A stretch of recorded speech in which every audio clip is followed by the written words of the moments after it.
maintain a slow speed. Remember, low gear is usually indicated by a 1 or an L or L1 on your shifter. Second, don't ride your brakes. A pumping action of the foot pedal allows the brakes to run cooler than does just a steady pressure. And never use water to cool your brakes. If they begin to fade, stop at the next pullout and allow them to cool while you enjoy the view. If you're in the fog, please turn on your headlights, and remember, cars heading down should yield the right of way to the cars on their way up. No hitchhiking. Wow.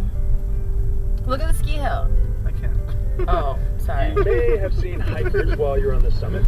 Some are day hikers, climbing the mountains or traversing the presidential range by any of the miles of trails that crisscross the slopes. Many begin from the Appalachian Mountain Club's headquarters just south of here in Pinkham Notch. Visible just above the AMC base camp is Tuckerman Ravine, famed for the challenging spring skiing. But skiing in this ravine is not for the faint of heart or casual skier. The head wall and gullies can be more extreme than anyone expects. Other merry wanderers may include the long-haul hikers who are traversing the Appalachian Trail. This famous footpath stretches more than 2,100 miles from Georgia through to Maine and crosses the auto road on its way. Even for these folks, reaching the top of New England is a milestone in their journey. The Native American populations of the area, the Abenaki tribe, among other. Use lowest gear, stop occasionally to cool brakes. Okay. Considered a Geokachuk, as they refer to Mount Washington, a sacred place where the Great Spirit lived. So rumor has it that they never climbed the mountain. This entire region was home to great numbers of Native Americans prior to the arrival of European ships and people. But times had begun to change as sparsely populated coastal communities of colonists continued to move inland.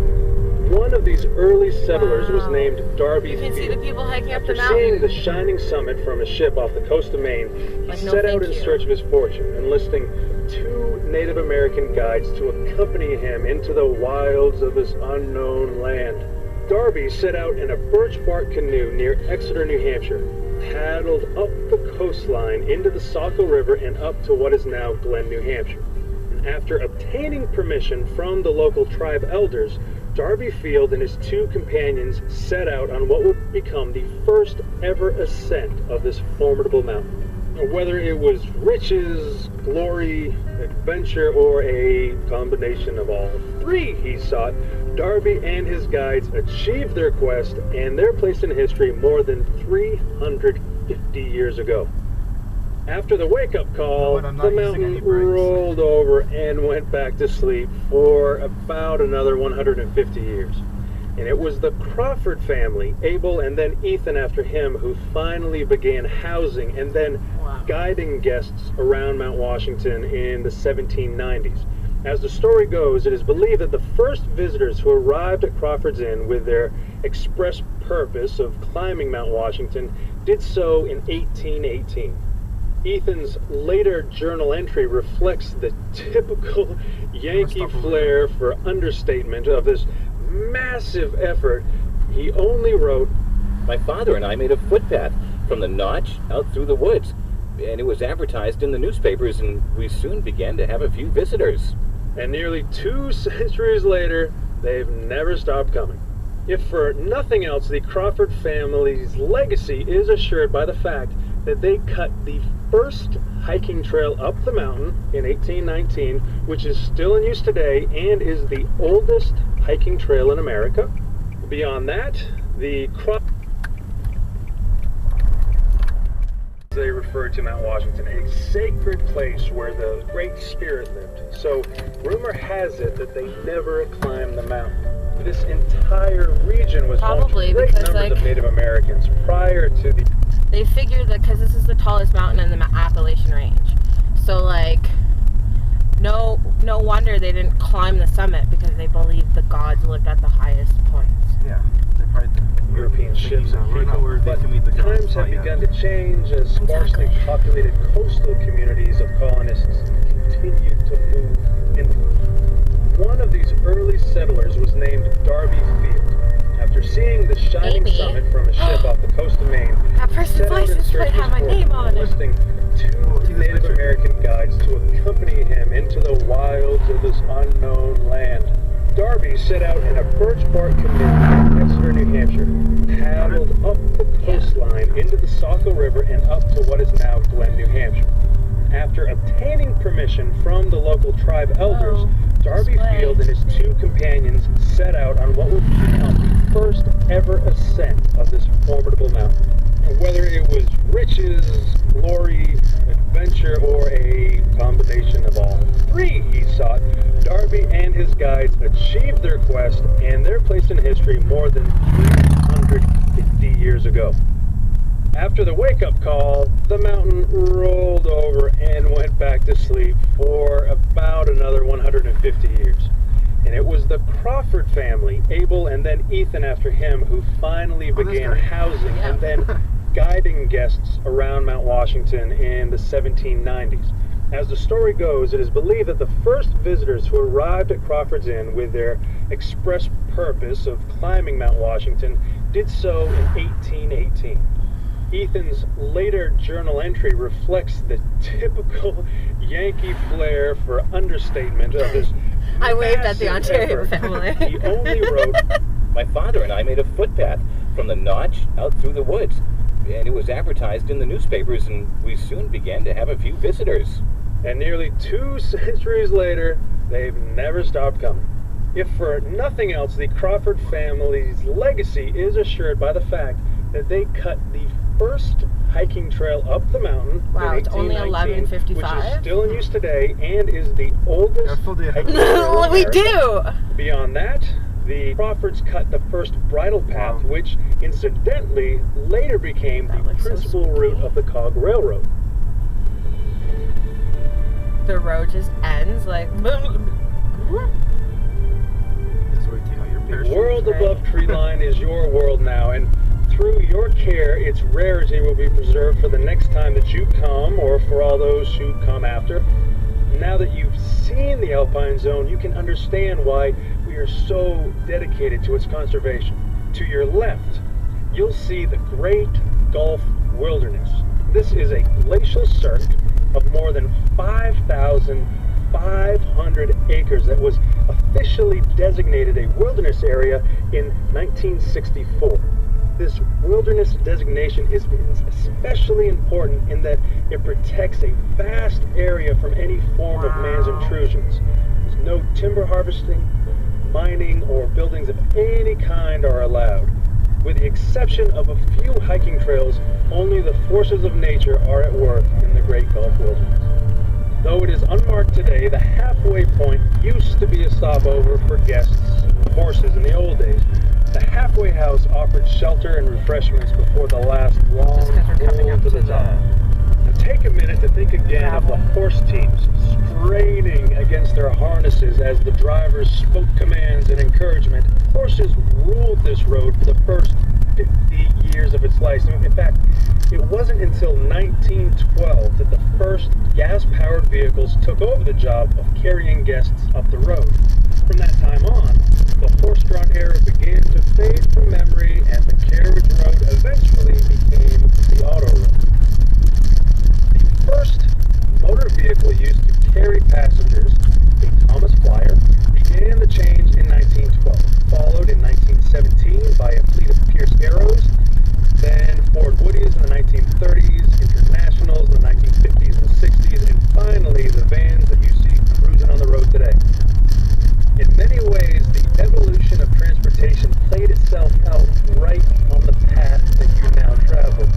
With an average grade of 12%, the auto road presents a manageable challenge for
try to imagine these two scenes in your mind. First, see the early cars with their 15 horsepower engines straining to make the grade, and then the other extreme, the high-powered race cars of today that climb to speeds of more than 100 miles an hour on the same turns that you are negotiating right now.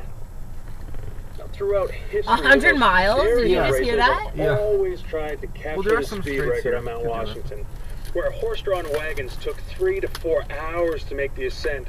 Early autos did it in just under 2 hours. The most recent racers have shaved the time to well under 7 minutes, though they don't take in much of the scenery.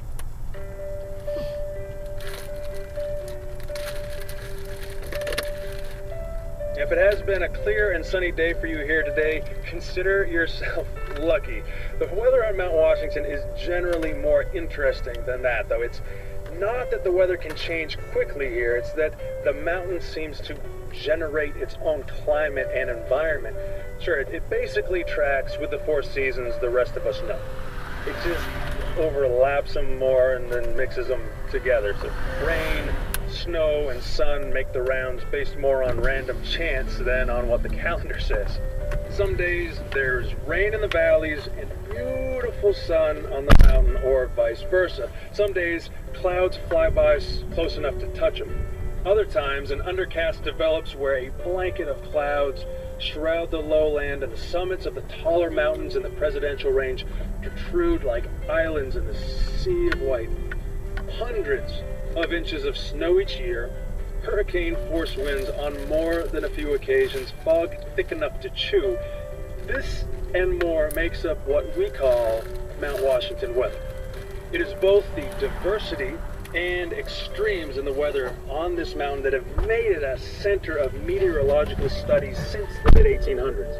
The Hitchcock-Huntington expedition was the first to winter over on the summit in 1870. It was a remote, harsh winter wilderness which exposed these scientists to conditions they couldn't have imagined. The U.S. Signal Corps took over from 1870 until 1892 and experienced many of the same conditions that the current members of the Mount Washington Observatory staff attended. This journal entry from the logbook details a difficult evening for the early observers. January 27, 1875. Coldest of the season, 46 below. The wind is blowing a hurricane and has done so all through the night past. Hard work today to keep warm. The wind and cold penetrate every cranny. Enormous strips of snow have formed about the building, and as fast as the passage is cut out and the windows cleared, the wind drives in snow to fill out the gaps. The coal is far from being good. It is full of rocks and clinkers. Respectfully suggest that good coal and another heating stove be purchased. If such weather as this is to continue, it would be wicked to keep men in such a dwelling. Sergeant Isaac Burr. It can be assumed that good coal and another stove were purchased because winter occupation ceased in 1890. It took 40 years to round up another crew of dedicated weather watchers. In 1932, Alex McKenzie, we could have made it Joe to the other Dodge, one. Bob Monahan, and Sal Pagliuca staked a new claim on the and the Mount Washington Observatory began round-the-clock weather observations that still continue to this very day. Hey, y'all. Then came the day that no one expected.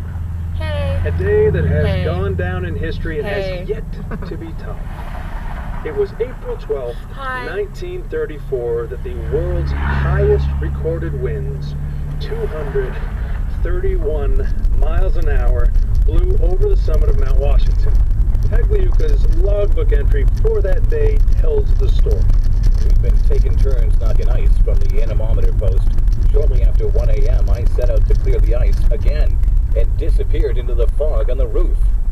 I felt the full blast of the 200-mile-per-hour southeast wind on my face.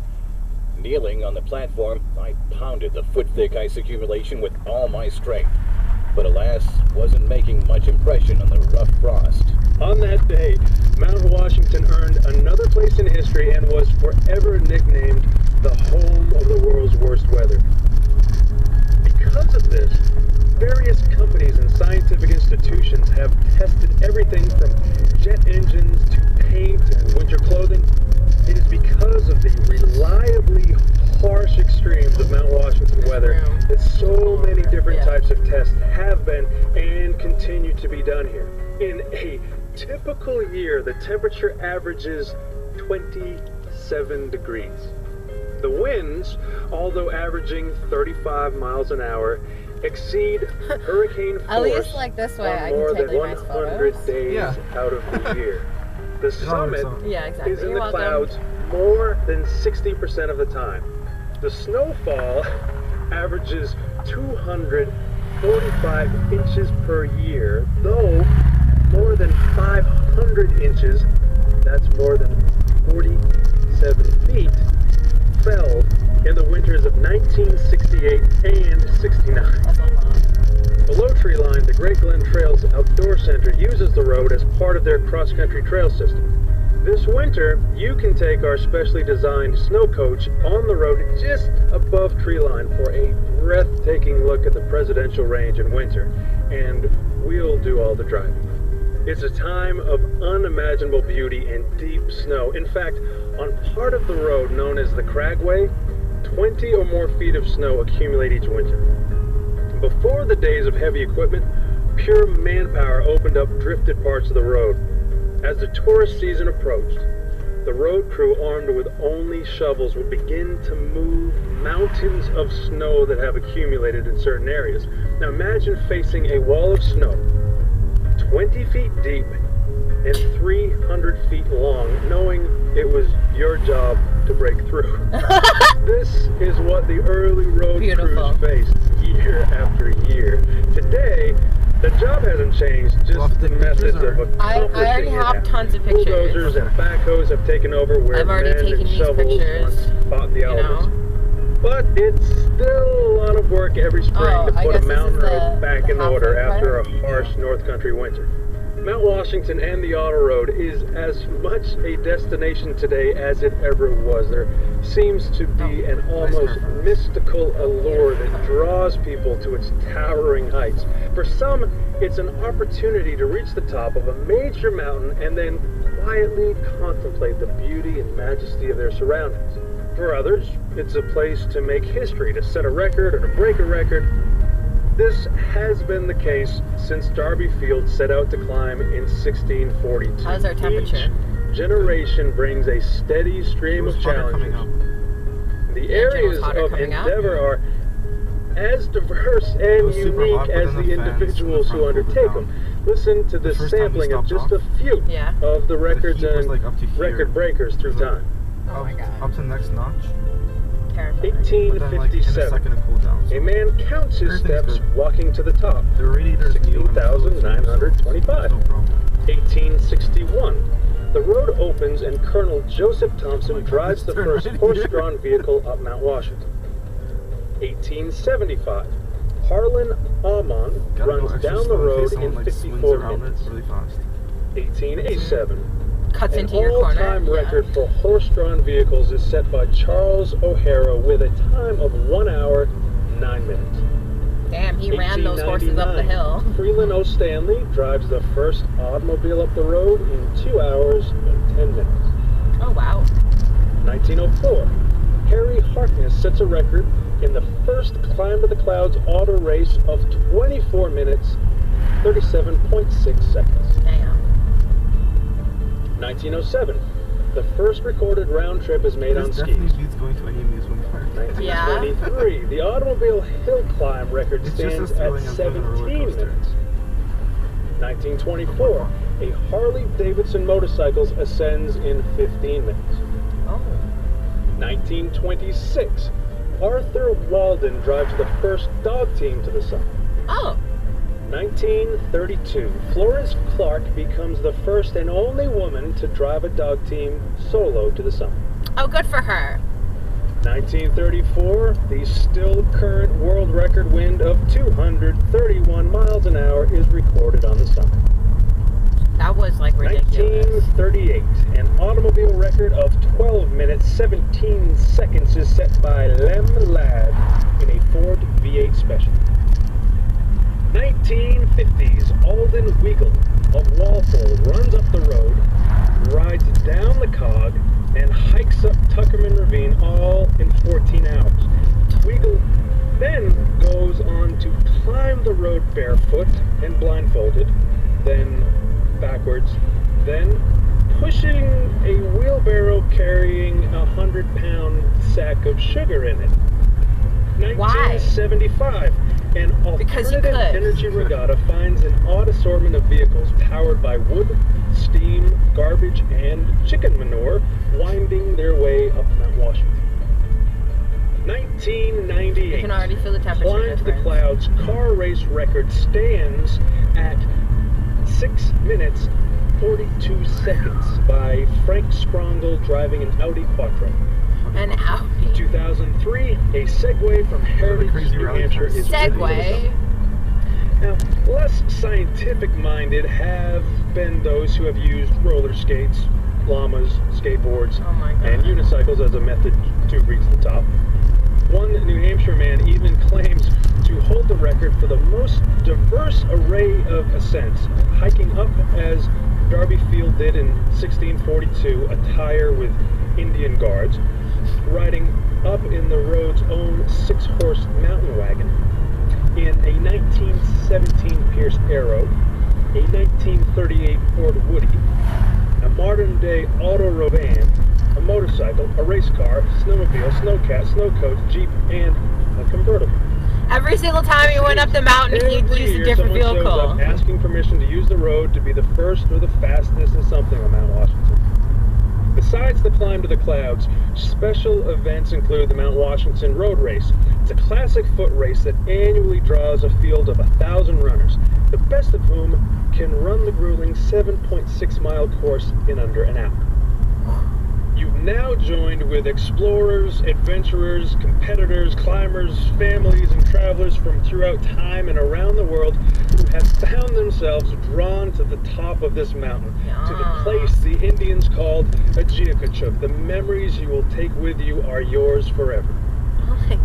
Thank you. Above all is the glory of Mount Washington, that it gives absolutely anyone at any age a chance to sit with friends and family, get some perspective on the world we How live are in we from for a place heat? unlike any other, Same. to breathe Oh. deeply the mountain air and reflect briefly on those who came before and will come after, perhaps members of Right your now own the engine family. is breaking Enjoy entirely. the rest of your day and your visit to the White Mountains. So Visit us I'm again barely using sometime brakes for and another engines. drive in your own I see vehicle, that. or take a guided tour in one of our stages. Oh. When you reach the bottom, come across the street. Take advantage of services at the Glen House base area. The Glenview Cafe has a spectacular view of the mountain you've just climbed and serves homemade soups, sandwiches, and other goodies. Soups. The Red Barn Museum features horse-drawn and automotive stages on display, as well as historical memorabilia and a slideshow and video, all for free.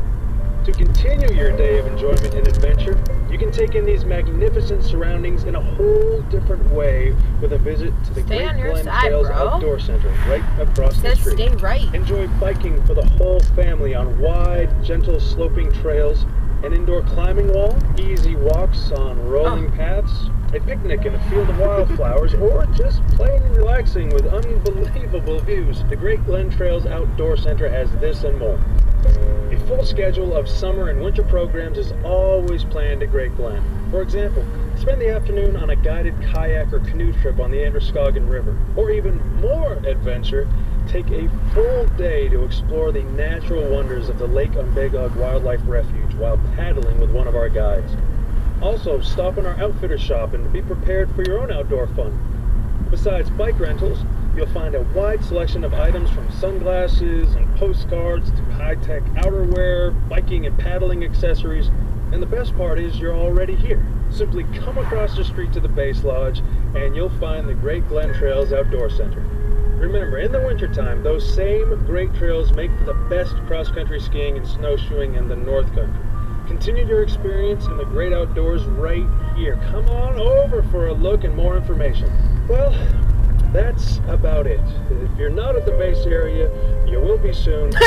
We hope you've enjoyed your adventure above Thanks, tree line. man. And thank you again for journeying with us today on our road to the Thank sky. you. I like the little music that they had with it.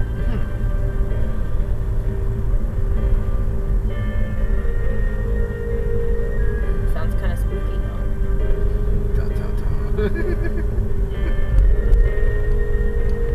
That looks like a secret. So cool. There's like trails in amongst here.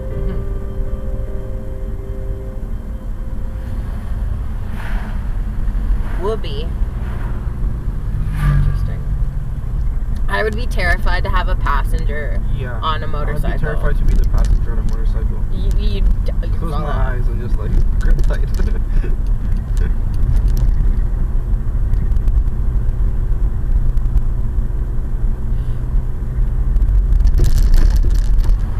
I mean, that is a little bit more safer because like you're kind of tucked in at your sides.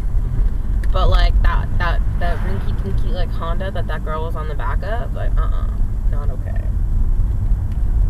Imagine getting like a little moped up here. Well, like somebody did though, right?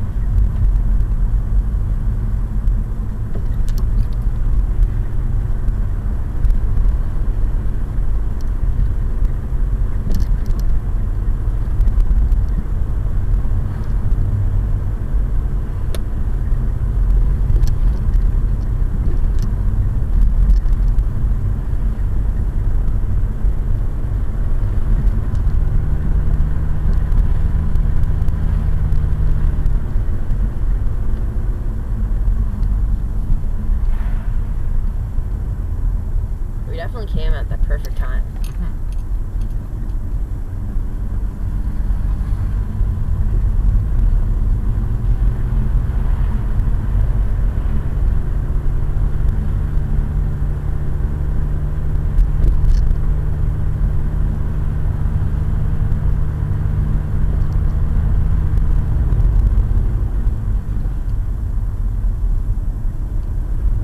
How are we for heat? Okay. Still the same. It was probably so hot because you had it in your regular drive.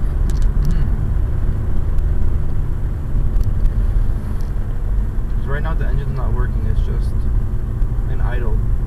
And the gear are what's slowing the car down. But coming up it was pretty difficult. Pretty hard straight on that.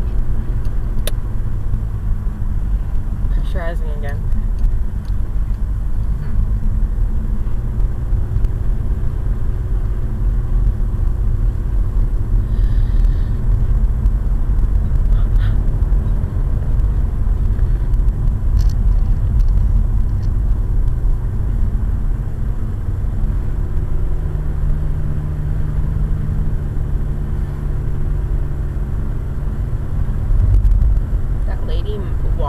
Hiked up the mountain with her dog.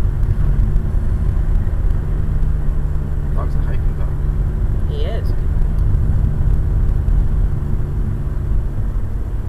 I mean, if you're doing the trail alone, an animal is like a dog is great company. But like you would have to bring enough food for yourself and for him.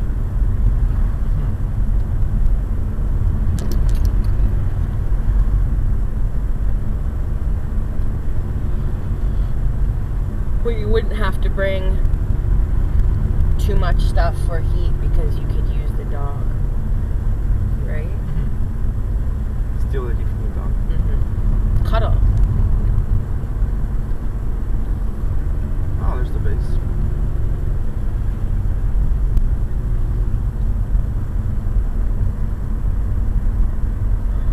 I love if I could just turn around and do this again. Basically. Oh, hello.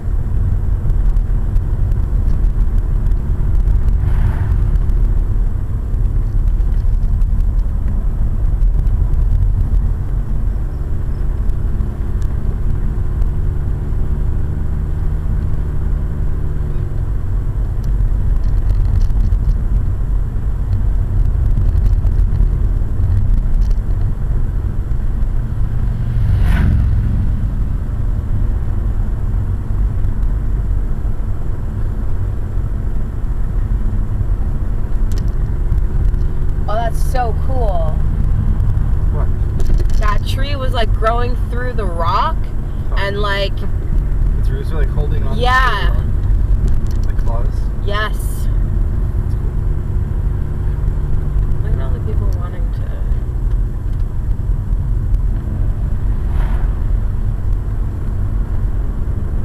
I wonder if we can park in that field while we walk over to the. We park right there in the parking lot. Well, it's kind of full though.